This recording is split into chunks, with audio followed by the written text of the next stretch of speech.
wanni arrantana wala gaxeessite ta'ee waan argaaf dhageetiif hin tolle waan ilma namaatiif abadan hin malle waan mootummaa biyyaniin bulchaa ji'ee mootummaa biyya gaggeessu tokko irraa hin eegamne gochi gara jabeenyaa gochi hammeenyaa gochi naasuu waliif dhabuudha waan baay'ee biyya teenya sanirraa abdii nama qotichiisu jechuudha. Gara biraatiin garuutu wanni dheengadda Finfinnee keessatti ta'ee fi wanni arrantana Finfinnee keessatti ta'ee walatta. Kan dheengadda baay'ee kan nama fachiisu baay'ee kan nama gaddisiisu illee ta'u garuu arrantana baay'ee kan nama gammachiisu dhalattoonni islaamaa hundi keessanuu baga gammaddan akkasuma uummanni Itoophiyaa biyya teenya guutuun keessanuu baga gammaddan jechuudha. haa ta'uutii garuu wanni arrantana wala gaxeessite ta'ee asiin boo'ichaa asiin ammoo gammachuudha.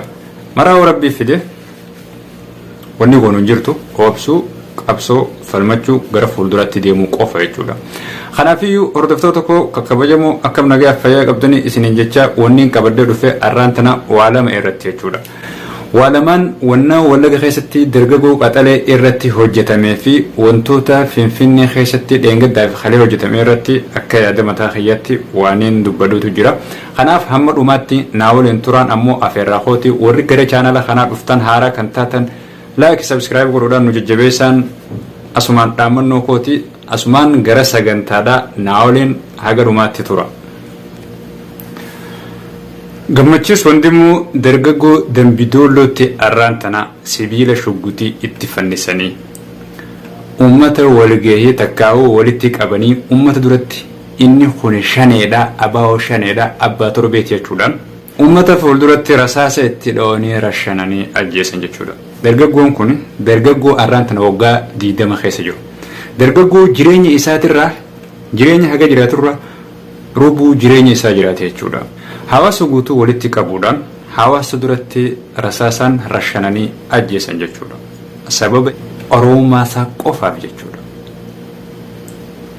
Mi'a jireen seerummaan nama tokko shoorarkee isaadha ji'ee yoonii fi maqaan shoorarkaa kanii fi itti bahu taate osoo mucaan kun shoorarkee isaa san illee ta'e seerummaan biyya Itoophiyaa san nama duratti wargee yaamanii takkaa'uu hawaasa walitti qabanii hawaasa ije fuulduratti nama ajjeesisu seera biyya teenyaa san keessa jira.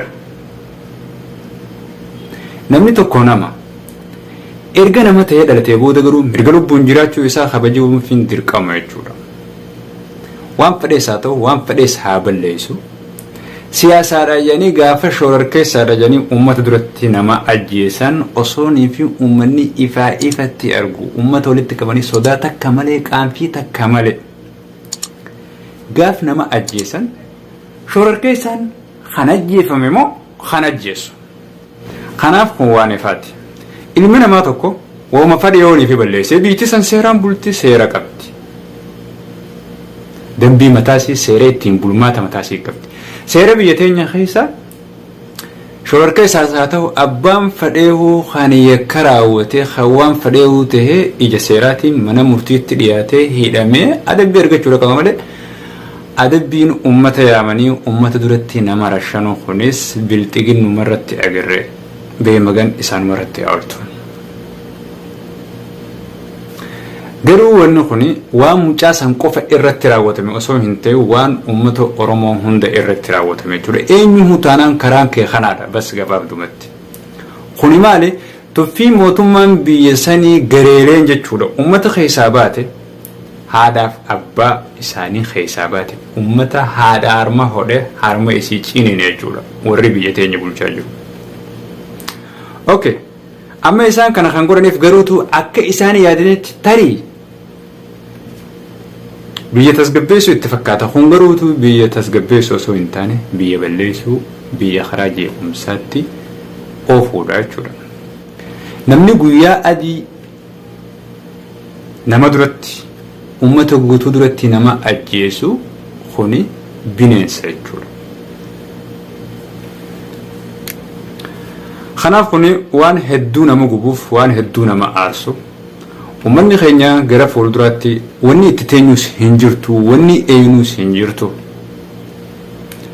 abbaan danda'e diinagdeedhaan abbaan danda'ee biyyatti taa'ee falmuu danda'e ammoo qabsaa'ee sirna fokkotaa kana sirna namaan taane sa'aan taane lafaan taane kana firraa fonqolchuun dirqama keenya ta'a jechuudha. Gara biraatiin wanni dheengadda Finfinnee keessatti ta'e waan hedduu hamilee nama cabsu ta'ullee wanni arraan tana ta'e garuutu waan baay'ee nama gammachiisu maashaallahi. Warroota musliimaa obboleen kiyya baga injifattan baga irraantan. Garuutu mootummaan waan san maaliif godhuu barbaachise? Waan san maaliif tarkaanfii irratti fudhachuu barbaachise? Masqala dabaabaayin kanuma irratti dhiichifamu kanuma isaanuu duula filannoo irratti gaggeeffatan jechuudha. Kanaafiyyuu maaliif hawaasa muslimaa ummata biyya sanii jiraataa biyya sanii abbaa lafaa abbaa manaa maaliif achirratti ka inni gamtaan furu hin barbaadin? Maaliif dhorkuun danda'e? Maaliif tarkaanfiin irratti fudhamuu danda'e? Akka yaada kiyyaatti waa lamaaf mootummaan siyaasaa isaatiif jechuudha. Amma fakkeenyaaf hayyoota siyaasaadhaa warra isaan mormu guutuu hidhe warra siyaasaa isaatiif hin taane keessattuu Oromiyaa keessatti hidhe juntaayee achitti sodaatus laamsheessee jira jechuudha. Ammaas deebi'ee tokkummaan hawaasaa eessaan cima? Gara amantiitiinis ni cima. Tokkummaan hawaasaa gara amantiitiin waan cimuuf asitti dhufee hawaasni muslimaa kun hagam takka na dura dhaabbannoo takkaawu hagam takka waan an godhu kana irratti dhaabbatee na laala kanjuu waan kan adda baafachuudhaaf godhe. Kana erga godhe booda maal godha? Hawaasa kana akkuma duraan kaadiroota isaanii fidanii warra ummataaf hin dhaabbanne warra fadha ummataatiin hin deemne warra fadha mootummaatiin deemu akkuma fidanii ummataan rakkisaa turanitti ammallee deebisanii kaadirootuma isaanii ummataan rakkisuuf jechuudha. Hawaasa muslimaa kana takkaa'u gareelee gartee ummatni hoggannattee achi jirtu sanii warra fadha hawaasaatiin deemnaa jiru isaaniif hin ta'u. Warri fadha hawaasaatiin deemu kun maaliif isaaniif hin taane? Hawaasni tokko amantiin hordofaan akka mataa kiyyaatti yoonii fi amantii tiyya keessatti gurmuu cimtuu qabaadhe gaafa mootummaan natti roorrisee waliigaltee waan hin qabuuf jara kanarratti illee dhiibbaa guddaa godhuun ni danda'a jechuudha. Kanaafiyyuu inni dhiibbaa kana asiin waan hawaasni kun dhiibbaa irra godhuuf hawaasa kana bittinsuudhaaf takkaa'u asirratti ilaalee addaan baafatee amantii islaamaa akkuma harka keessa naqatee keessa jiru sanatti ammallee harka keessa oofachuuf jechuudha. Inni tokko kana. Inni lammadaa ammoo gaaf wanna kana achitti raawwatee ummata mufachiisee hayyoota amantiitis mufachiisee warroota isa dura dhaabbatus mufachiisee warri silaa isaa wajjin harka mirgaa harka bitaa ta'an ija bitaaf ija mirgaa ta'aniis asirratti namni gaafa gara amantiitiin dhufe eenyuu waliin dhiisu jechuudha. As keessatti warra isa dura dhaabbatu adda baafachuuf warra isa dura dhaabbatu addaan baafatee erga warra isa dura dhaabbatu addaan baafatee baree boodatti warra isa dura dhaabbatu kana doorsisuu yookaan tarkaanfii irratti fudhatee yookaan ajjeesuu yookaan hidhuudhaan asitti gara kanaanis tarkaanfii fudhatee tokkummaa hawaasa muslima Itoophiyaa jeequu yookaan facaasuu addaan baasuu barbaadeeti jechuudha. Kanaaf kun akka yaada kiyyaatti waan ifa ta'u. Waa lamaan kanaaf kan tarkaanfii san fudhate. Garuutu osoo inni fi ooleen buleen dhiibbaa uummanni itti godhan dhiibbaa hawaasni itti godhan iftuuba deebi'ee kantiibaa magaalaa Finfinnee Adaanach Abeebee dhiifama gaafatte garuu dhiifama isiin qoftiin gaafachuu hin qabdu.